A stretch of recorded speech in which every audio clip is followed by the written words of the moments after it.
आज हम लोग टॉपिक सर्प देखने वाले हैं। उसमें भी सर्प विष के जो वेग होते हैं वो देखेंगे और उन वेगों की क्या चिकित्सा होती है वो देखेंगे।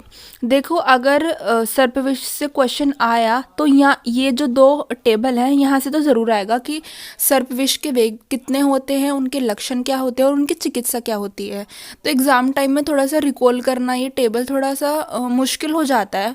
तो जल्दी से आज मैं ट्रिक बताऊंगी कि इसको जल्दी कैसे लर्न करना है। तो चलिए शुरू करते हैं। अब सबसे पहले सर्प विष के वेग को लर्न करने की थोड़ी सी ट्रिक देख लेते हैं। सबसे पहले आप ये जान लो कि जो विष के वेग होते हैं वो 8 होते हैं और सर्प विष के जो वेग होते हैं वो 7 होते हैं। तो इसमें कंफ्यूज मत होना, विष के वेग 8 हैं और जो सर्प विष है उसके वेग 7 हैं। अब इसको अगर एग्ज़ाम में आएगा तो टेबल बनानी है कैसे कि वेग की संख्या लिखनी है, उसमें 7 वेग होते हैं, फिर लाइन ड्रॉ करके दर्विकर, लाइन ड्रॉ करके मंडलिन और राजिमान। इसमें ये जो मैंने लिखा हुआ है सर्पविश दर्विकर मंडलिन और जो राजिमान लिखा है वो मैं आपको अभी बताऊंगी। तो ये जो सातों वेग हैं इसको कैसे लर्न करना है कि जो अलग अलग वेग होता है ना, प्रथम वेग, द्वितीय वेग, तृतीय वेग, ऐसे करके उसमें जो विष होता है वो कहाँ एंटर करता है। तो जो मैंने साइड में लिखा हुआ है विष वेग और एरो लगा के रस नहीं होता, जैसे सप्त धातु होती है ना तो रस से शुरू होती है, तो इसमें रस को इंक्लूड नहीं करना है, रक्त से शुरू करना है। रक्त, मांस, मेद, मेद के बाद थोड़ा सा रुकना है, उसके बाद मेद के बाद आता है कोष्ठ, कोष्ठ के बाद फिर से वही सीक्वेंस अस्थि, मज्जा, शुक्र और शोणित एकदम लास्ट में आता है। इसका मतलब ये है कि जो प्रथम वेग, द्वितीय वेग, तृतीय वेग है कि जो सर्प विष जो है ना, स्नेक का जो पॉइजन है, जब उसका प्रथम वेग मतलब जो इम्पल्स होता है ना कि वो कहाँ एंटर करता है, सबसे पहले जो प्रथम फर्स्ट टाइम जब एंटर करता है वो रक्त में मतलब ब्लड में एंटर करेगा, उसके बाद मसल्स मांस में एंटर करेगा, फिर मेद में एंटर करेगा, उसके बाद कोस्ट में एंटर करेगा, फिर हमारी बोन्स में एंटर करेगा, फिर मज्जा और लास्ट में जो है वो शुक्र शोणित मतलब लास्ट में पूरी धातुओं को दूषित कर देगा। इसका मतलब ये है। तो यहाँ से लर्न हो गया कि रक्त, मांस, मेद, कोष्ठ, अस्थि, मज्जा और शुक्र। ठीक है, अब ये एक चीज़ हो गई विष वेग की संख्या और वेग हो गया। अब देखते हैं ये जो मैंने लिखा था दर्विकर, मंडलिन और राजिमान, इसका मैं थोड़ा टाइप्स बता देती हूँ। तो पहले सर्प भेद देख लेते हैं, टाइप्स ऑफ स्नेक्स। देखो, हर चीज़ है ना ट्रिक से लर्न नहीं होती, थोड़ा सा समझ के अगर हम लर्न करते हैं तो वो हमें लाइफ लॉन्ग हमेशा लर्न रहते ही हैं। तो सर्प के भेद देखते हैं। आचार्य वाग्भट ने 2 प्रकार के सर्प बोला है, दिव्य और भौम। आचार्य चरक ने 3 प्रकार के सर्प बोला है, दर्विकर, मंडलिन और राजिमान। और जो आचार्य सुश्रुत हैं उन्होंने 5 प्रकार के सर्प बोला है, दर्विकर, मंडली, राजिमान, वही चरक वाले, प्लस 2 कौन से ऐड करें हैं, वैकरंज और निर्विष। और ये जो 5 होते हैं ना इनको भौमविष कहा जाता है क्योंकि ये भूमि पर चलते हैं इसलिए। अब इनके कुछ उपभेद भी हैं, जैसे कि जिनकी संख्या है 25, 22, 10, 10 और 12। मतलब ये जो दर्विकर मंडलिन है इनकी संख्या कुछ ऐसे भी है, उपभेद भी कुछ इनके बताए हुए हैं। मैंने ये जो आपको टाइप्स हैं वो इसलिए बताए हैं अभी ताकि जो टेबल है इसको हम कोरिलेट करके पढ़ेंगे वहाँ से। अब एक चीज़ देखनी है कि जो दर्विकर, मंडलिन और जो राजिमान होता है, दर्विकर में वात प्रधान होता है, दर्विकर स्नेक जो होता है। मंडलिन स्नेक जो होता है उसमें पित्त प्रधान होता है और जो राजिमान स्नेक होता है उसमें कफ की प्रधानता रहती है। तो अब देखते हैं कि प्रथम वेग में जो रक्त है जब रक्त में एंटर करेगा तो क्या होगा।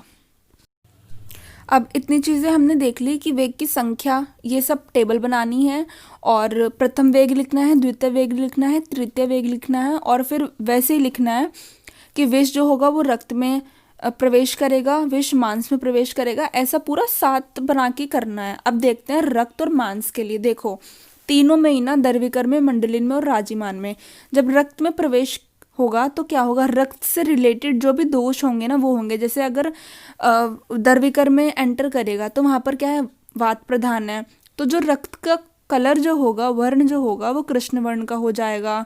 वो जो स्थान है, जो सर्पदंश स्थान है, वो काला पड़ना शुरू हो जाएगा। ऐसे ये तो अब हम बना के लिख ही देते हैं, तो इसमें कुछ रटने की ज़रूरत नहीं है। अगर हम दोषों के अनुसार लक्षण लिखेंगे तो वो चलेगा। तो पित्त वाले में पित्त जैसा लिख देंगे और कफ वाले में कफ जैसा लिख देंगे। अब सेम मांस के लिए भी वैसा ही है कि जब विष मांस में एंटर करेगा, प्रवेश करेगा तो क्या होगा, वात में भी वही वात के लक्षणों वाला, पित्त में पित्त के लक्षणों वाला और कफ में कफ के लक्षणों वाला हम लिख देंगे। अब थोड़ा सा देखते हैं मेद के लिए। मेद में ऐसा होगा कि मेद के लिए थोड़ी सी, वैसे तो वही है कि एज पर दोष लिखना है, प्लस 3 चीज़ और ऐड करनी है। उसके लिए आप ट्रिक देखो क्या है। मेद के लिए देखो कि मेद में क्या होगा, जो व्यक्ति ज़्यादा मेदस्वी होता है तो उससे पसीना आता है। पसीना आएगा तो क्या होगा, वहाँ पे मॉइस्चर होगा तो सड़ेगा, और सड़ेगा तो क्या होगा, अंधा होगा। तो पसीना आएगा, सड़ेगा, अंधा होगा। तो इसका जो तीनों के सेम लक्षण है, कॉमन लक्षण है, वो है स्वेदाधिक्य, सड़ना और अंधत्व। तो जो दोष, जैसे जैसे दोष होगा वो तो लिखना ही है, साथ में ये 3 कॉमन चीज़ें भी हम लिख देंगे। अब जो कोष्ठ और अस्थि है, जो 4th और जो 5th वेग है ना, वो थोड़ा सा याद करना है। तो जो कोष्ठ और अस्थि है उसका मैं अभी आपको बताऊंगी। इसमें कोष्ठ और अस्थि दोनों में जो, अब देखो जो बीच वाला है ना, बीच वाला जो सर्प का भेद है, मंडलिन वाला जो है, उसमें 4th और 5th में मंडलिन वाले में क्योंकि पित्त प्रधान रहता है, तो जो पित्त का जो लक्षण वही रहता है, दाह, ज्वर, ये सब होता है। तो 4th वाले में लिख देना ज्वर और दाह होगा, और 5th वाले में लिख देना सर्वांग दाह। अगर कुछ याद भी नहीं आ रहा ना तो ये लिख सकते। 6th वाला देखते हैं कि जब विष मज्जा में एंटर करेगा तो वही वात पित्त कफ के तो सेम लक्षण लिखने ही है, वो तो सब में तीनों में सेम ही लिखने हैं। उसके साथ जो मैं आपको ये बता रही हूँ ये एक्स्ट्रा बता रही हूँ। उसके बाद ऐसे याद करना मज्जा वाला कि मजे में ग्रहण किया, मतलब हम मजे मजे में बहुत सारा खा लेते हैं, अपना पेट नहीं देखते, फिर क्या होता है, हमें भारीपन लगता है, हृदय में पीड़ा होती है, अतिसार होता है और मूर्छा होती है। तो फिर मजे मजे से मज्जा, ग्रहण से ग्रहणी दूषित होगी, हृदय में पीड़ा, हृदय पीड़ा होगी, अतिसार, मूर्छा और भारीपन, ये सब लक्षण है, तीनों में सेम ही लिखने हैं। लास्ट वाला जो है कि अगर सर्पविष शुक्र में एंटर करेगा तो क्या होगा, सेम है, वात पित्त कफ के लिए सेम है। वो यही है कि कंधे लटक जाएंगे, पूरी धातुएं दूषित हो जाएंगे और कट कट के स्किन हमारी निकलने लगेगी, वो अभी देखेंगे। एक चीज़ आप देखो, मैंने नीचे लिखा हुआ है कि विष का जो वेग है वो 6th और 7th सेम है, और विष की जो चिकित्सा बताई गई है वो 4th और 5th की सेम बताई गई है। विष वेग 6th 7th सेम है, और विष की चिकित्सा जो है 6 से याद कर लो, 6 से 4 मतलब 4-5 चिकित्सा ये सेम है। कैसे सेम है कि जैसे विष का वेग है वो जो 6th वाला है और जो 7th वाला है तीनों के लिए सेम है, दर्विकर, मंडलिन और राजमान के लिए, और जो चिकित्सा है वो 4th और 5th सेम है। कैसे कि दर्विकर, मंडलिन और राजमान के लिए सेम चिकित्सा, वही सेम बताई है। तो अब चलिए इसके फाइनल एक बार टेबल देखते हैं। अब जल्दी से टेबल देखते हैं। प्रथम वेग विष का रक्त में प्रवेश, तो दर्विकर, मंडलियन, राजमान का देखेंगे। रक्त दूषित होगा, काला होगा, मुख, नक, त्वचा में कालिमा आएगी, शरीर पर चींटी चलने की अनुभूति होगी। मंडलिन वाले में पीलापन आएगा, अंगों में दाह, पीलापन होगा। कफ वाले में रक्त दूषित और पीत श्वेत वर्णी होगा, अंगों में पांडुता आएगी। मांस का देखते हैं, मांस दूषित होगा, कृष्णता होगी, अंगों में गांठें पड़ेंगी, शोथ होगा। पित्त में मांस दूषित होगा, पीलापन आएगा, दंश स्थान पर सूजन होगी। राजिमान में मांस दूषित, पांडुता होगा, सिर का भारी होना और शोथ होगा।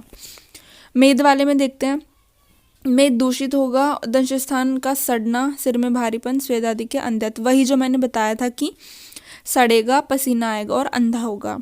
कोष्ठ वाले में देखते हैं कि कोष्ठगत कफ दूषित, देखो जो हमारा जो स्टमक है मतलब जो कोष्ठ है उसमें कफ प्रधान रहता है, तो कोष्ठगत कफ दूषित होगा, लाला स्राव होगा, वमन, तंद्रा, संधियों में शिथिलता होगी क्योंकि वात है वहाँ पर।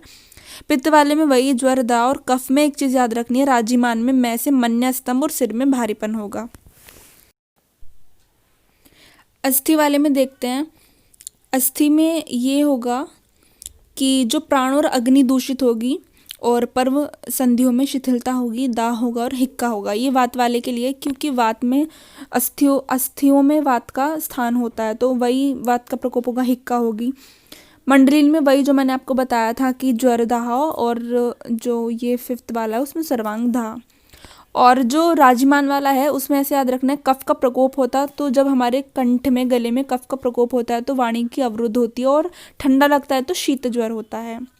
मज्जा में वही मजे में ग्रहण किया, बाकी यहाँ से देख लेंगे।